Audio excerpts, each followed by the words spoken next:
A gente pode estar aqui de novo. Nós te agradecemos, Pai. Seja esse um tempo de leitura produtiva, de crescimento para nós, de fortalecimento da nossa fé e, acima de tudo, Pai, de uma mudança em cada um de nós. Que a Tua palavra nos transforme, nos molde, para que sejamos cada vez mais semelhantes a Cristo. É a nossa oração nessa noite. Abençoa o povo que está aí, ligado pela internet. O Senhor conhece o coração de cada um deles, a correria da vida, o trabalho, a família. E que nesse tempo agora, Senhor, a Tua graça se derrame sobre cada um deles. E alcance, Senhor, o lar, a família. E assim, Senhor, em paz, eles possam meditar na tua palavra, Senhor. Abençoa-nos a cada um. Nós te pedimos em nome de Jesus. Amém. Amém. Amém. Pois bem, é isso aí, ó. Ó, tá aí o livro. Tá aí o livro. A gente está na página... deixa eu ver se eu tenho que subir. 27. 27. Tá mexendo aí, né, gente?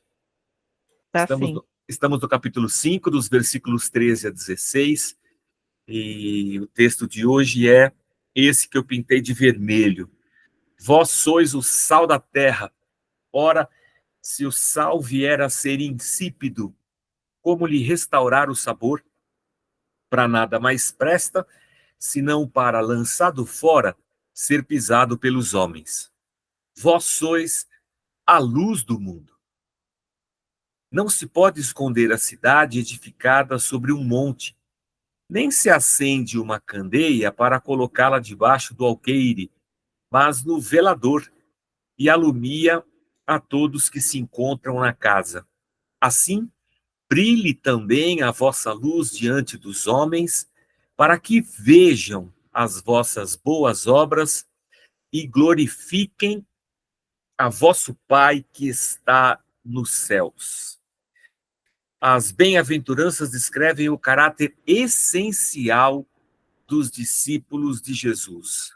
Sal e luz. É através dessas duas metáforas que Jesus vai falar do nosso caráter cristão. A gente tem que lembrar que lá numa sociedade do primeiro século, você não tinha luz elétrica, né?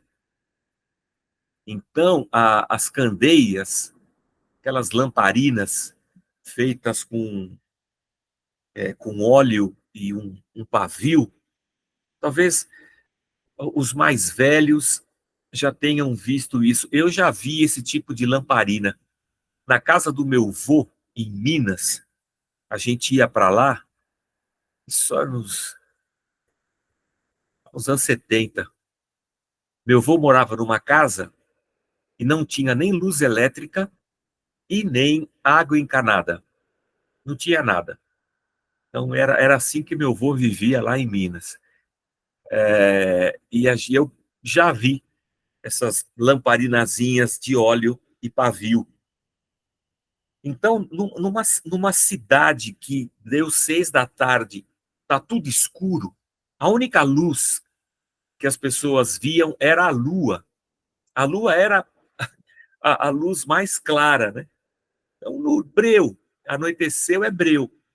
Você falar de luz, usar essa metáfora, é uma coisa muito forte, mas muito, muito, muito forte. Mais do que a gente imagina na nossa cultura hoje. Muito mais. O Eugene Peterson, quando ele escreve a Bíblia, a mensagem,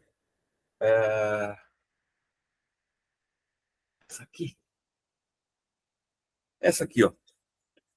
Quando o Eugene Peterson faz essa transliteração da Bíblia para um texto mais fácil, eu brinco assim que a Bíblia a mensagem não é Bíblia, né? Tem gente que fica bravo comigo. Mas a Bíblia a mensagem é uma metáfora, né? mas é bacana de se ler. O Eugene Peterson, ele, nesse texto, ao invés de usar a metáfora da luz, por isso que ele se dá a liberdade de metaforizar a metáfora, ele fala assim que seria como se hoje Jesus dissesse assim, num mundo poluído como esse que nós vivemos, é como se Jesus dissesse que nós somos um sopro de ar puro no meio dessa sociedade poluída. Falar de poluição, para nós, século XXI, é muito mais vivo e presente do que falar de escuridão à noite. O mundo é claro, você sai na rua, tem poste, tem luz para todo lado. Então, interessante a metáfora do Eugene Peterson. Mas naquela sociedade em que você não tem luz elétrica e, consequentemente, não tem geladeira, sal e luz são coisas extremamente importantes para aquela sociedade. Então, isso posto, eu começo aqui esse bate-papo com vocês. O Stott começa assim: a simples ideia de que os cristãos podem exercer uma influência sadia no mundo deveria nos causar um sobressalto, um espanto. Como assim, né? A gente vai exercer uma influência no mundo? Nós, ele está diante de um punhado de camponeses palestinos, achei, até grifei de azul aqui, eu achei interessante, um punhado de camponeses palestinos, é assim que está Jesus assentado no monte, falando para um punhado de camponeses palestinos. Como assim? Aquele punhado de camponeses palestinos, eles vão ser a luz do mundo? Se nós somos a minoria nessa sociedade, se a gente é a gente está na contramão dessa sociedade, como é que a gente pode ser luz e como é que a gente pode ser sal, né? Então ele fala assim, ó, que influência poderiam exercer as pessoas descritas nas bem-aventuranças nesse mundo violento e agressivo? Que bem duradouro poderiam proporcionar o humilde e o manso, os que choram e os misericordiosos, ou aqueles que tentam fazer paz e não guerra? Não seriam simplesmente tragados pela enchente do mal? O que poderiam realizar aqueles cuja única paixão é um apetite pela justiça e cuja única arma é a pureza de coração? Essas pessoas não seriam frágeis demais para conseguir realizar alguma coisa, especialmente se constituem uma minoria do mundo, no mundo? É evidente que Jesus não participava desse ceticismo, né? Dessa falta de fé, mas pelo contrário, o mundo vai perseguir a igreja e, apesar disso, a igreja é chamada para servir a esse mundo que a persegue. E a única vingança que nós temos contra esse mundo que nos persegue é o amor e a verdade. É incrível isso aqui. Num mundo de tantas fake news na nossa época, de tanta loucura que a gente tem vivido, de tanta perseguição, é o amor e a verdade. Essa vai ser a nossa arma, a nossa vingança, a nossa revolução. Mas legal, a metáfora de Jesus é o sal e a luz. Aí o Stott cita aqui um ditado de Plínio, Plínio o Grande. O Plínio morreu em quase 80 da nossa era cristã. Então, esse cara aqui, ele viveu no tempo de Paulo, de Pedro, da formação da igreja. Plínio era filho de um senador da República Romana. Era um advogado, se trabalhava, era um funcionário público, o Plínio. Além de ser um naturalista. E tem escritos dele preservados até hoje, Plínio o Grande. E o ditado dele é que não tem nada mais útil do que o sal e o sol, sale et sole. Então, assim, é muito óbvio naquela sociedade lá que o sal era uma coisa muito importante. A luz, não vou nem dizer, né? Aí o Stott vai citar aqui a nossa carne de sol, charque, jabá, seja lá o que for, numa sociedade sem geladeira, como é que você preserva as coisas? Como é que você preserva uma carne? É com sal. Então é muito importante. A verdade básica que jaz por trás dessas metáforas, e que é comum às duas, é que a igreja e o mundo são comunidades separadas. Interessante o Stott chamar a nossa atenção para isso. Deixa eu voltar no texto. Nós somos o sal da terra, nós somos a luz do mundo. Ora, se Jesus está dizendo isso aqui, é porque há uma situação clara diante dos olhos de Jesus. Esse mundo está em trevas e esse mundo está num processo de degradação, carente do sal. Então, é por isso que o Stott coloca essa frase aqui para chamar a nossa atenção. De um lado está a terra, e do outro está a gente, que é o sal da terra. De um lado está o mundo, e do outro lado está a gente, que é o sal, que é a luz do mundo. Essas duas comunidades, o mundo e os discípulos de Jesus, estão relacionadas uma com a outra, mas essa relação depende da sua diferença. Olha que interessante isso aqui.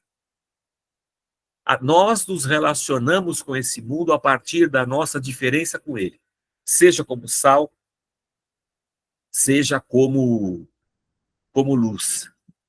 Então, o mundo é evidentemente um lugar escuro, com pouco ou nenhuma luz própria, pois precisa de uma fonte de luz externa para iluminá-lo. O mundo manifesta, aqui no meio da página, o mundo manifesta também uma tendência constante à deterioração.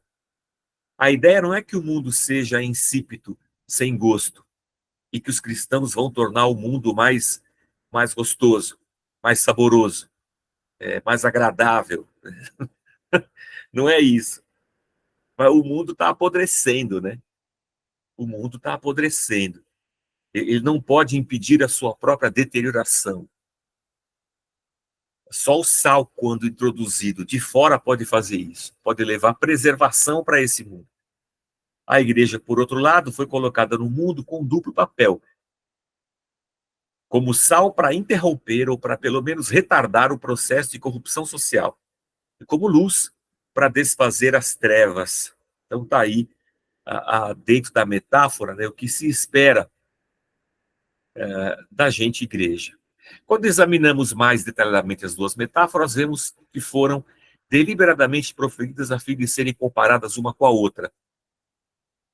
Nos dois casos, Jesus faz uma afirmação: vós sois o sal da terra, vós sois a luz do mundo. Depois ele acrescenta um apêndice.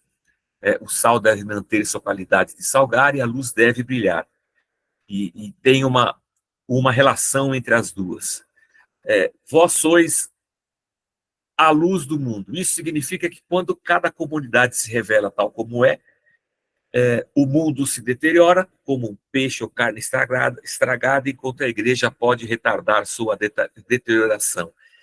Essas duas comunidades, discípulos e mundo, quando eles se manifestam, o que vai acontecer? Esse mundo está em processo de degradação e os discípulos de Cristo são sal para essa comunidade. Se esses discípulos forem iguais à comunidade, vão se deteriorar junto com ela. Mas se esses discípulos forem diferentes dessa comunidade e eles forem sal, então eles vão ser úteis na missão de Deus, vão ser instrumentos na missão de Deus. É claro que Deus estabeleceu outras influências restringentes na comunidade. Em sua graça comum, ora, na graça de Deus, na bondade de Deus derramada sobre todo o mundo, independente de ser crente ou de não ser, essa bondade de Deus comum a todo ser humano, Deus mesmo estabeleceu certas instituições que controlam as tendências egoístas do homem e evitam que a sociedade acabe na anarquia. A principal delas é o Estado, com a sua autoridade de estruturar e executar leis. Jorge, foi Deus que instituiu o Estado? Ora,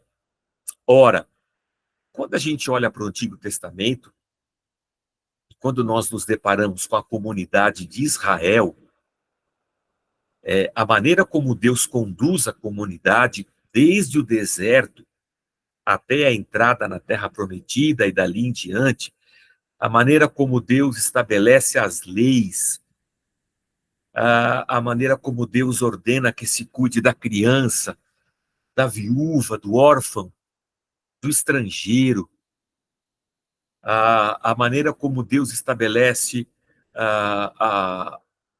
o, o ano do jubileu para perdão de dívidas, para restauração das propriedades, a maneira como Deus pede e ordena que a comunidade de Israel faça as suas plantações, a maneira como a lei dizia, se eu tenho um campo plantado com milho, a lei diz assim para mim, para eu deixar as bordas do meu campo plantado, para que as pessoas que têm fome possam apanhar milho. Isso é loucura, né? E que eu, como dono, não posso pegar as espigas que caírem no chão. Mas são minhas, eu que plantei. Mas eu tenho que deixar as que caíram no chão para aquele que não tem condições. Todas essas manifestações da lei de Deus, elas visam um certo jeito de se governar aquela terra. É assim que tem que ser. Essa é uma justiça que transcende a humanidade. Ela vem de Deus naquele momento. Então, quando a gente vai regulamentar e a gente vai criar as leis, a gente pode dizer que tem muita coisa hoje de justiça social que tem um fundo muito forte na justiça judaico-cristã. Então, o Estado é uma coisa que Deus deu ao homem na sua graça comum. E o lar, a família, casamento, a família. E que o Estado e a família têm de influência restringente da deterioração da sociedade? Ora, quando você tem um Estado preocupado com a justiça, com os vulneráveis, com o desenvolvimento da humanidade, quando você tem famílias estruturadas, cuidando dos seus filhos e semeando amor na sociedade, você vai ter uma sociedade mais abençoada. Então, se você pegar uma Suíça, uma Noruega, países que têm um desenvolvimento humano muito grande, você percebe ali que existe crime, existe, mas não é igual aqui. Aquela sociedade está se deteriorando, todo ser humano está se deteriorando, mas lá há uma preservação maior do que aqui. Não obstante, Deus planejou que a mais poderosa coibição de todas dentro da sociedade pecadora fosse o seu próprio povo redimido, regenerado e justificado. Então, o Estado tem o seu papel, o lar tem o seu papel, a justiça social tem o seu papel, mas o que Deus deu de mais poderoso para inibir a deterioração da sociedade humana é a sua própria igreja como sal da terra. Os discípulos são chamados a serem um purificador moral em um mundo onde os padrões morais são baixos, instáveis ou até inexistentes. Então, o que nós somos? Nós somos sal nessa sociedade. Da mesma forma, aqui embaixo, o cristão tem de sal em vós mesmos. Jesus disse em outra ocasião: a salinidade do cristão é o seu caráter, conforme descrito nas bem-aventuranças. É discipulado cristão verdadeiro, visível em atos e palavras. Para ter eficácia, o cristão precisa conservar a sua semelhança com Cristo. Assim como o sal deve preservar a sua salinidade. Como é que a gente salga esse mundo? Preservando a nossa semelhança com Cristo. É assim que a gente influencia o mundo. A influência dos cristãos na sociedade e sobre a sociedade depende da sua diferença e não da sua identificação. É porque somos diferentes que salgamos. Se formos iguais, não servimos para nada. Somos insípidos. A glória do evangelho é que quando a igreja é absolutamente diferente do mundo, ela invariavelmente o atrai. É então que o mundo se sente inclinado a ouvir a sua mensagem, embora, no princípio, esse mundo odeie a igreja. Se nós cristãos formos indistinguíveis dos não cristãos, seremos inúteis. Teremos de ser igualmente jogados fora como sal sem salinidade. Uma decadência. E a luz, Jorge? Bom, a metáfora da luz, Jesus diz: eu sou a luz do mundo. Nós somos derivados, né? A nossa luz deriva da luz de Jesus Cristo. Então, e como é que a gente ilumina esse mundo? Essa resposta está no próprio texto. Jesus esclarece que essa luz são as nossas boas obras, que os homens vejam as vossas boas obras e glorifiquem a vosso Pai que está nos céus. Ou seja, como é que nós vamos iluminar esse mundo? Através das nossas boas obras. Lutero, ele fala assim, e o Stott discorda um pouco dele, né? Mateus não tem em mente as obras comuns que as pessoas deveriam fazer umas pelas outras por causa do amor. Antes, é isso Lutero falando, né? Ele estava pensando principalmente na obra que distingue o cristão quando ensina corretamente, quando dá ênfase à fé e quando mostra como fortalecer e preservá-la. É assim que testemunhamos de que realmente somos cristãos. Então, para Lutero, essa obra que vai iluminar o mundo é quando nós, cristãos, ensinamos, damos ênfase à fé, fortalecemos a fé e preservamos a fé na nossa comunidade cristã.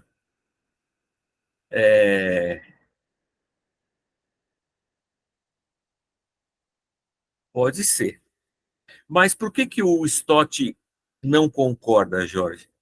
Porque ele vai dizer assim, na verdade, o significado primário de obras tem de ser atos práticos e visíveis gerados pela compaixão.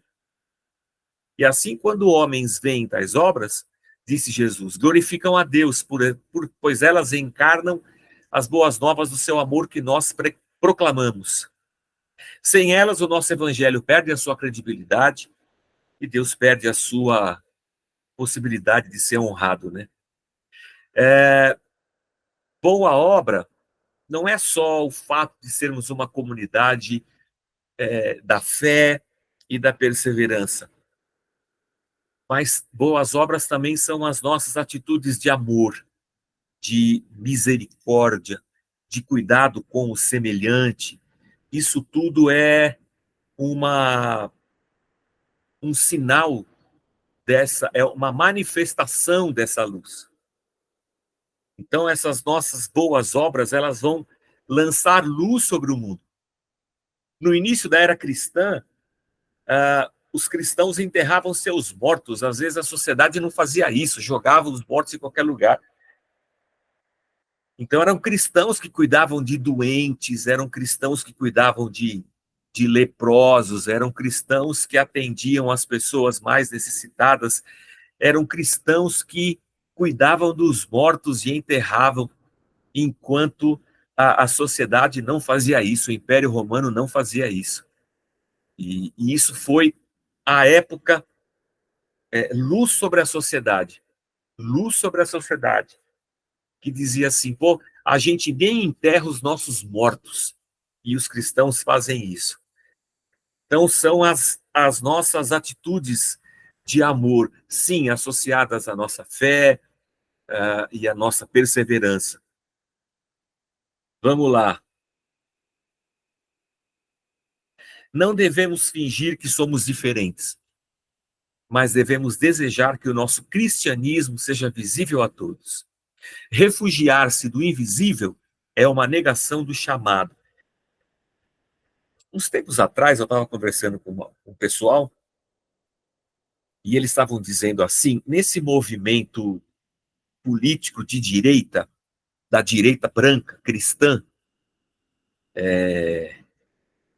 um cristão estava dizendo assim para mim, você não acha que se as pessoas do mundo viverem como nós vivemos, elas não vão ser abençoadas?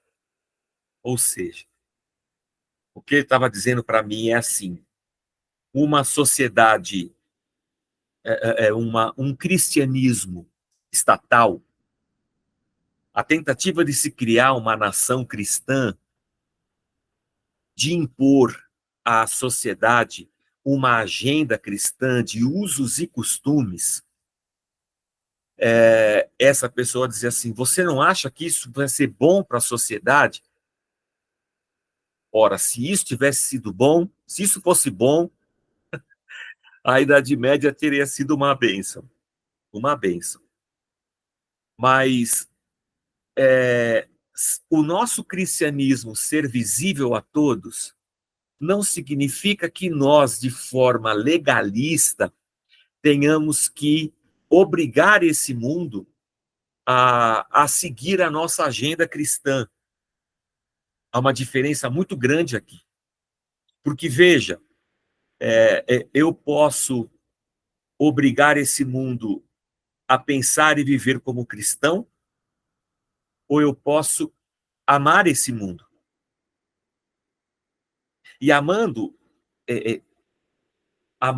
as pessoas e acolhendo as pessoas, eu posso demonstrar esse amor. Quando eu tento forçar esse mundo a agir como um cristão, eu estou sendo legalista, arbitrário, às vezes violento e insuportável. Uma loucura isso, né? E aqui ele vai dizer assim, como luz, o nosso cristianismo tem que ser visível. A pergunta que eu faço é, quando essa sociedade fala de igreja e de Jesus, o que é que eles estão vendo? O que é que o Brasil está vendo em nós de Jesus Cristo? O quanto de Jesus Cristo esse mundo enxerga através e a partir da igreja? Isso é uma pergunta interessante, né? E assim, mas como é que as pessoas vão ver Jesus Cristo em nós? Ora, da forma como nós agimos, a forma como somos pais, como somos filhos, como somos cidadãos, a maneira como nos portamos nessa sociedade corrupta, na nossa ética, no nosso amor, na nossa bondade, na nossa misericórdia. Em tudo isso, as pessoas vão ver em nós Jesus Cristo, o fruto do Espírito Santo se manifestando em nós. É essa luz que vai refletir, é essa luz que vai iluminar e as pessoas vão dizer, nossa, o que é isso aí? No meio das trevas em que a gente vive, o que é isso aí? Então, são duas coisas interessantes. Uma é a igreja se refugiar no invisível, é pegar a luz e colocar embaixo de, um, de uma bacia e querer se separar do mundo para não se contaminar e se lançar em qualquer lugar aí escondida. E no nosso caso da nossa sociedade aqui, uma igreja que está aí aparecendo, está nas novelas, está na televisão, está nas discussões políticas, está nas bancadas legislativas do país, está aparecendo. E a minha pergunta é, o que ela está mostrando de Jesus Cristo? Vamos lá. Lições a aprender. 3 lições. Primeira, há uma diferença fundamental entre os cristãos e os não cristãos, entre a igreja e o mundo. Tá?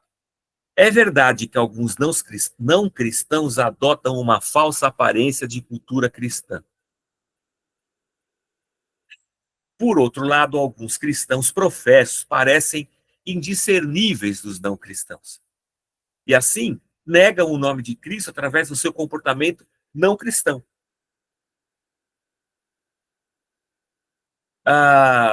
Mas na afirmação de Jesus, ele diz que nós somos luz.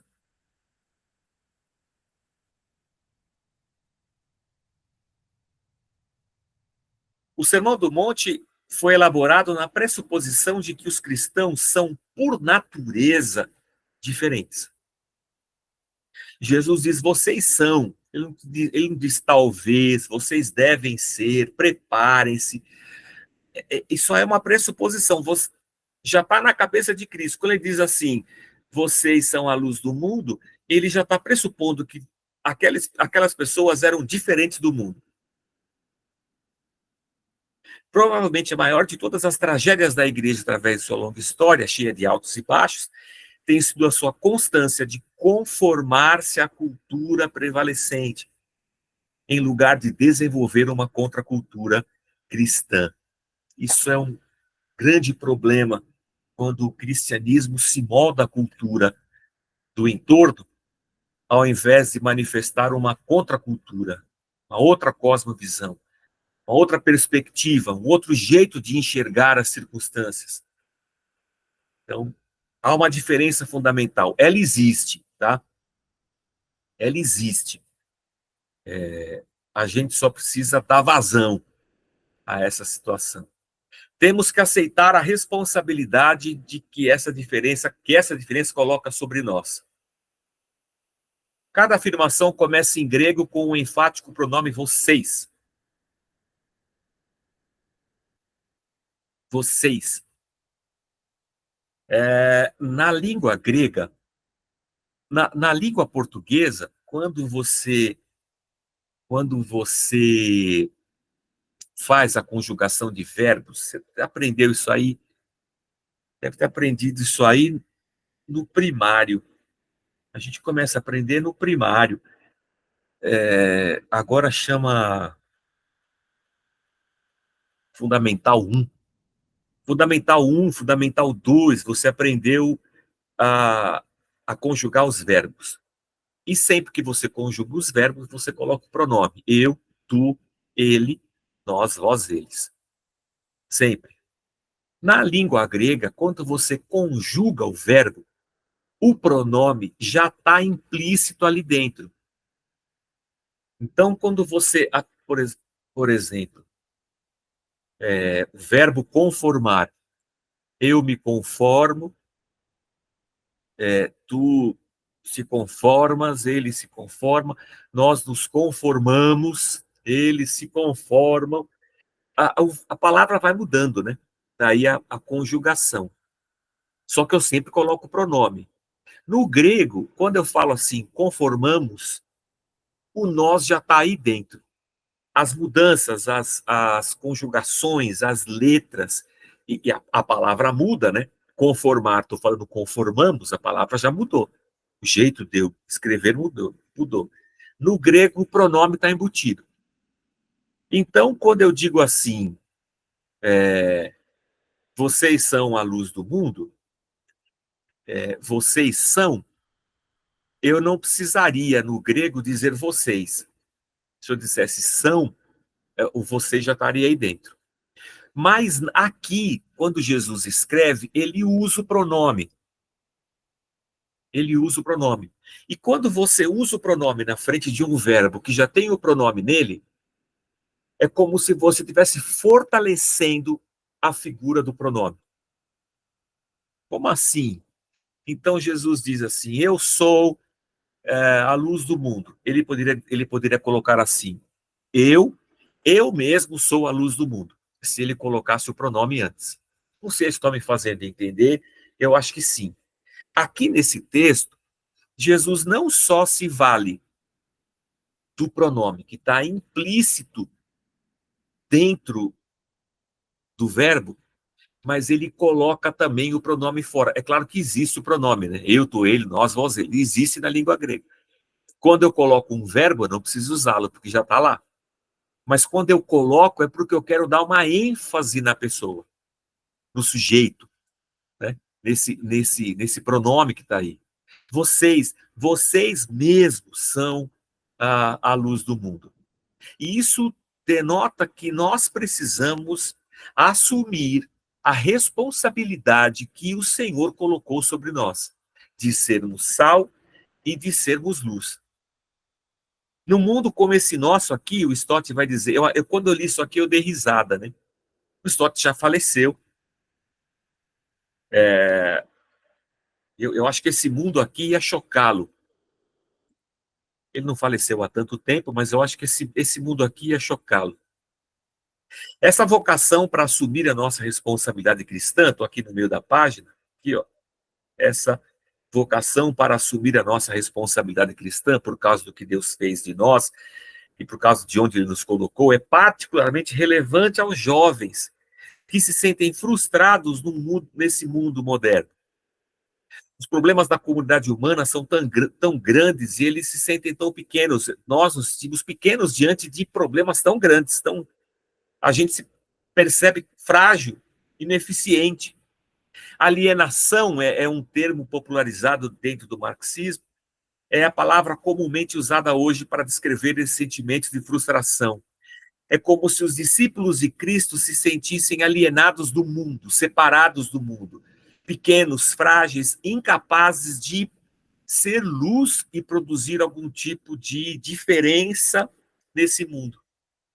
Que mensagem, então, temos para essas pessoas que se sentem estranguladas pelo sistema, esmagadas pela máquina da moderna tecnologia, dominadas pelas forças políticas, sociais e econômicas que as controlam e sobre as quais elas não têm controle,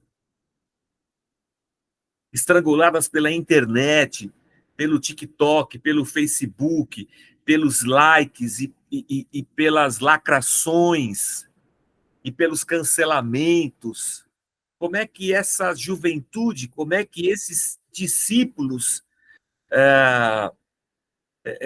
não se sentiriam frustrados como cristãos desse mundo? O que podemos fazer? É no solo dessa frustração que os revolucionários são produzidos. E é verdade isso. É no solo da frustração que se levantam os revolucionários. Pois bem, é exatamente desse mesmo solo, é exatamente aqui no meio, é exatamente desse mesmo solo que podem brotar os revolucionários de Jesus, igualmente ativistas, dedicados e até mais, mas antes comprometidos a propagar a sua revolução do amor, da alegria e da paz. O meu professor no seminário dizia: nós não temos noção do quanto um sermão pode ser revolucionário no mundo.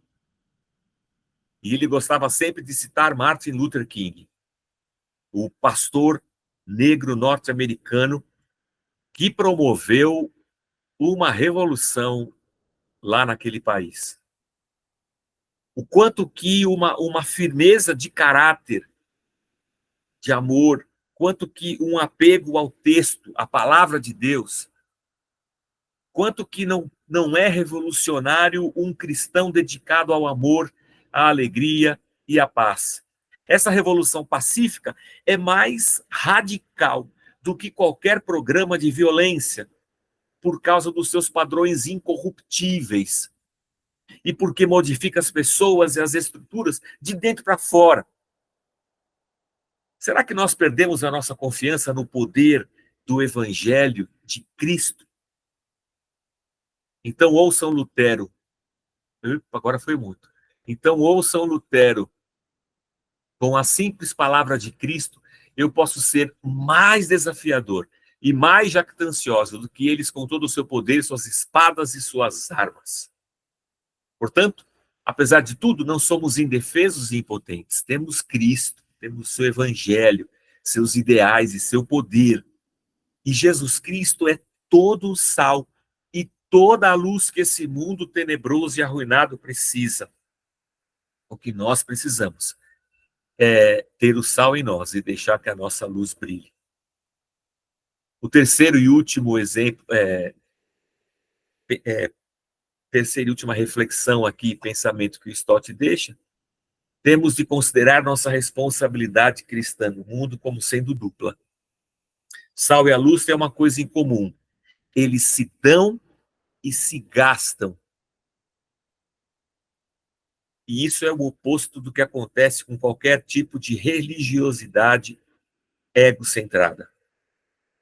O sal e a luz têm uma coisa em comum. Eles se dão e se gastam. Cara, essa frase me deixou pensativo. Quanto que nós cristãos de hoje estamos dispostos a nos gastar, nos dar para esse mundo, para sermos sal e luz. Uma igreja que só pensa em crescer, em adquirir, uma igreja que está preocupada em viver a prosperidade dessa terra, é uma religiosidade egocentralizada. Não obstante, o tipo de serviço que cada um presta é diferente. A função do sal é negativa, evita a deterioração. A função da luz é positiva, ilumina as trevas. São a nossa responsabilidade dupla. É interessante, ele usa o termo secular aqui, né? Assim, Jesus chama os seus discípulos para exercerem uma influência dupla na comunidade secular, no mundo que nos cerca. Uma influência negativa, de impedir a deterioração do mundo, e uma influência positiva de produzir luz nas trevas. Impedir a propagação do mal é uma coisa, promover a propagação da verdade, da beleza e da bondade é outra. Em tempos de fake news, o cristão deveria estar preocupado em promover a verdade, a bondade. Reunindo as duas metáforas, parece-nos legítimo discernir nelas a relação correta entre a evangelização e a ação social, na totalidade da missão de Cristo no mundo.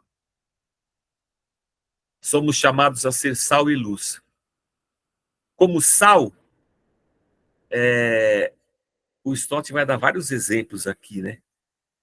Que o sal arde, quando você esfrega o sal, machuca. Então, é nosso papel nos misturarmos com esse mundo, sabe?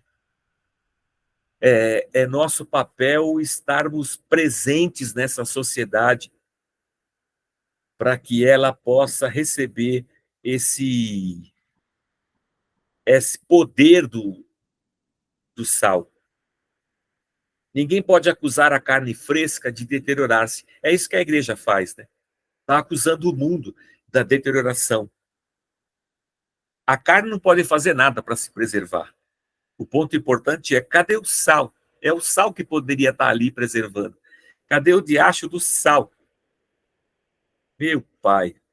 Ele vai citar aqui a comunidade do Mar Morto, dos essênios. Essa comunidade foi achada num trabalho arqueológico em 1947. Arqueólogos encontraram dentro de umas montanhas lá perto do Mar Morto, uma biblioteca de pergaminhos, assim, gigantesca, maravilhosa, o que trouxe para os textos do Novo Testamento uma possibilidade de estudo assim muito grande. E essa comunidade era interessante, porque como eles achavam, eles datam do tempo de Cristo, os essênios. Eles olhavam para a Judéia daquela época e pensavam assim, essa sociedade moderna está destruindo o evangelho do reino.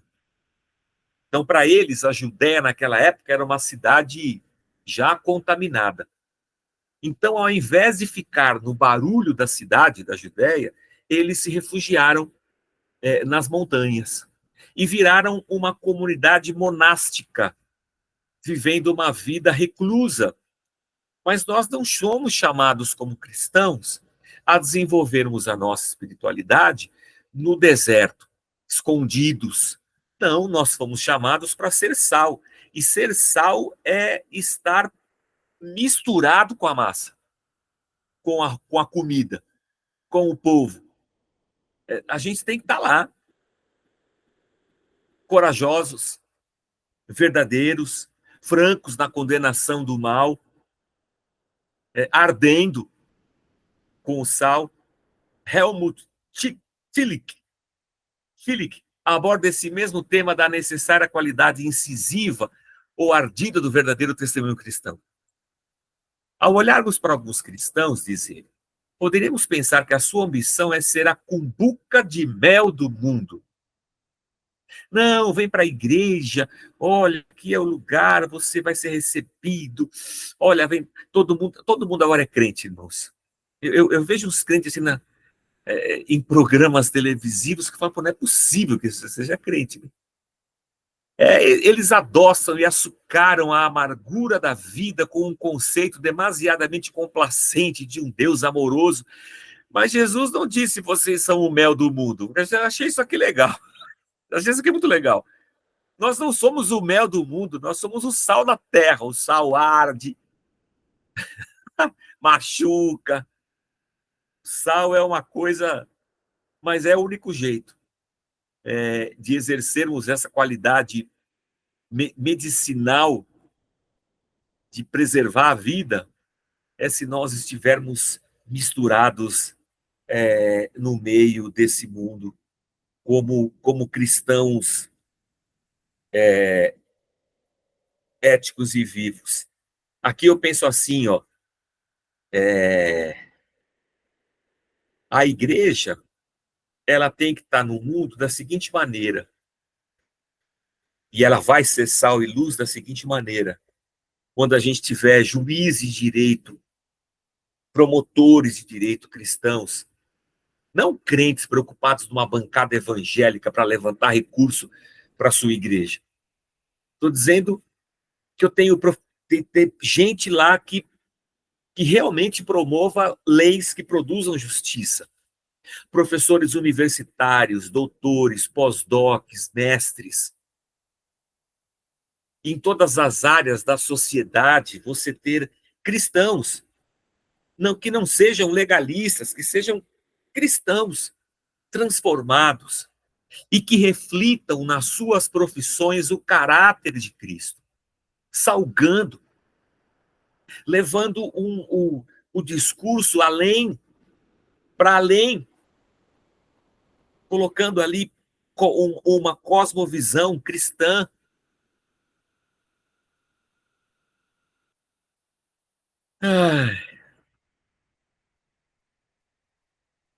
Ok. Eu vou parar por aqui. 9h25. Acho que tá bom já.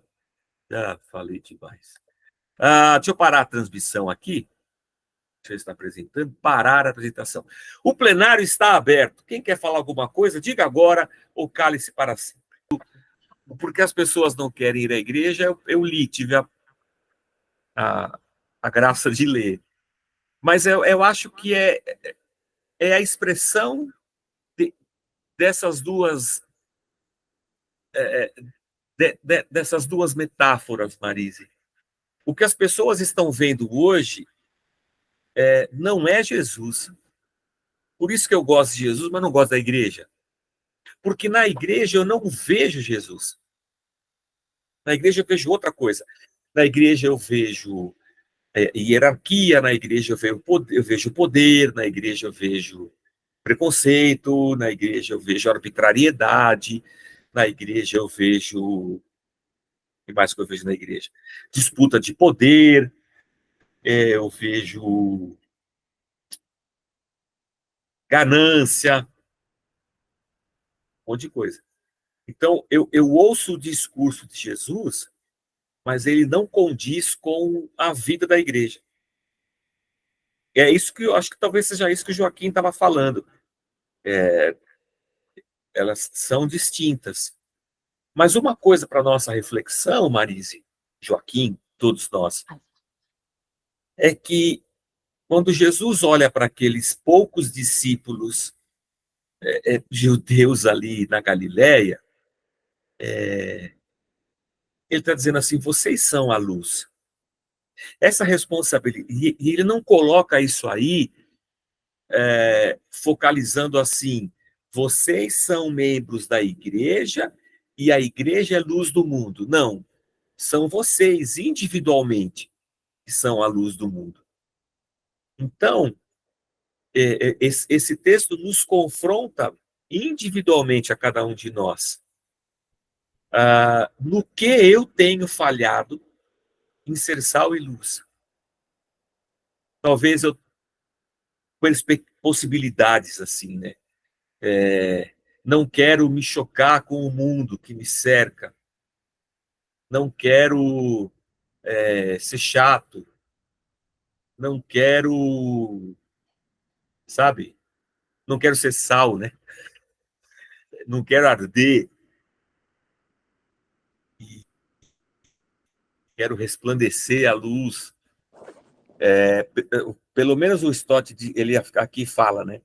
Que a gente não está aqui no mundo para deixar o mundo mais saboroso, né? Ele não trabalha o sal com esse aspecto do tempero. Ele trabalha o sal com esse aspecto de ser o sal que vai preservar esse mundo deteriorado. O que eu penso, Rosi, vou colocar aqui o que eu penso, né? É que nós não podemos perder a oportunidade de manifestarmos a graça, a luz, a justiça do Evangelho, a verdade. E a maioria das vezes, Rose, essas discussões calorosas, elas são geralmente travadas por gente que está na superfície, com um conhecimento parco e raso, e crente tentando ser legalista e qualquer coisa assim. Então, quando você coloca o dedo na ferida, quando você mergulha mais profundamente, quando você coloca no debate, quando você faz, acho que o que Jesus fazia, né? Ele respondia às pessoas lançando perguntas muito mais difíceis de serem respondidas. Ele estava sempre fazendo as pessoas pensarem. Ele estava sempre confrontando. Então, eu acho que o nosso papel como sal não é para a gente ser truculento, não é para a gente entrar nessa discussão besta, não é para a gente agir com arrogância, como quem está certo, porque a discussão nesse mundo não é quem está certo ou quem está errado, porque está todo mundo errado. A discussão, e que não é nem discussão, é que Jesus nos chama a resplandecer. Há uma luz em nós, que não é nossa, que é de Cristo. Há uma luz nas palavras de Jesus, no amor de Jesus, na misericórdia de Jesus. Quando isso aí está em mim, eu acho que eu apazigo a discussão. É como se, eu penso assim, ó, os caras estão lá brigando, tá uma confusão, os caras falam assim, vão falar com a Rose. A Rose sabe. A Rose, ela tem a postura mais, ela sabe, ela vai dizer o que está na Bíblia, ou ela vai mostrar um caminho, sabe? O cristão é aquele cara que, no meio da confusão, ele tem uma palavra justa, verdadeira, comprometida com os seus valores bíblicos, cristãos. Eu acho que é isso que está faltando. A gente tem um monte de evangélico besta. Um monte de evangélico besta. Eu não sei onde foi esses dias que eu falei. Estava falando de um candidato da esquerda, né? Para a prefeitura de São Paulo. E a pessoa logo falou do aborto. Ele é a favor do aborto. Eu falei assim, e o que tem a ver um prefeito com o aborto? O aborto não é uma lei municipal, nem pode ser. O prefeito não pode arbitrar sobre aborto ou não. Mas quando o cara me retruca a respeito de um candidato à prefeitura e ele usa como argumento o aborto, eu penso assim, essa pessoa não sabe nada da prefeitura. Ela está repetindo alguma coisa que alguém disse na internet, contrário a esse ou aquele, mas não tem ideia do que aconteça dentro de, de uma sociedade nossa, de um estado, de prefeitura, de cidade, de estado e de federação. Então, Rosi, o que eu penso é que tem muita gente disposta a brigar pelas causas erradas. É aquela história lá. Jesus não está na fala dessa pessoa. Está longe. Essa pessoa não está refletindo um pensamento de Jesus Cristo, nem está refletindo um ponderamento político, não está conseguindo discutir propostas políticas.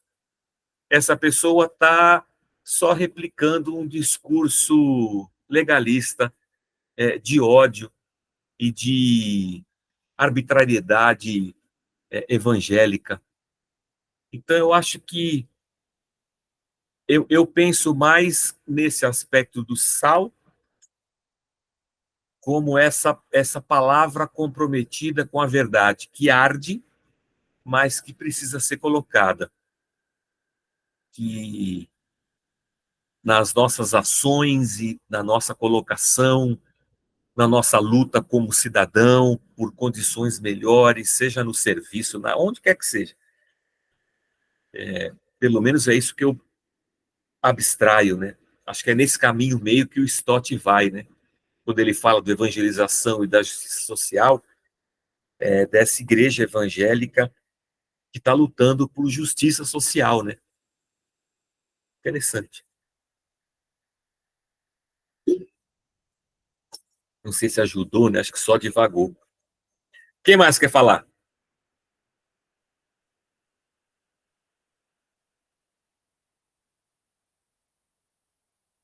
Tá bom. 9h40. Vamos jantar, né? Vamos jantar, quem não jantou ainda, tomar banho e dormir. Com pijama, e ser feliz. Tá bom. Bom, se ninguém quer falar mais nada, nos encontramos terça-feira que vem para o próximo pedaço da leitura. Continuem lendo, reflitam e se quiserem trazer questionamentos, fiquem à vontade.